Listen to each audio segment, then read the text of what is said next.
Hey guys, Brian here with Forest Farm Project. Today we're going to show you the installation of this awesome Stainmaster vinyl plank flooring. It's really turned this kitchen around. Hope you guys enjoy it.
Well guys, as you can see, it went together pretty easily. Just took us a little bit of work, and I gotta say, we were worn out by the time we got done. We're not used to working on the floor, and being on your knees on the hard floor all day will really take a toll on you. It's been about a month since we actually installed the floor. We're a little behind on posting, and it has held up so well. Everything's staying together. It's doing really well. We've had some hot and cold times. Well, not cold, but cool. And there's really been no major expansion or contraction that we can tell. So it's holding up really well.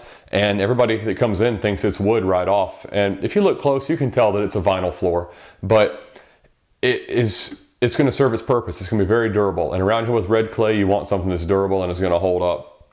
And one really nice thing, if you're into photography at all, as you can see, it makes a beautiful backdrop for pictures. It just works really well when you light it properly. It's an added bonus. You can't beat that. Hope you guys enjoy this installation. Coming up, we're going to be installing some lights. We got doorknobs and drawer pulls and all that good stuff to put on. Kitchen's almost done. Hope you guys have a good one. See ya.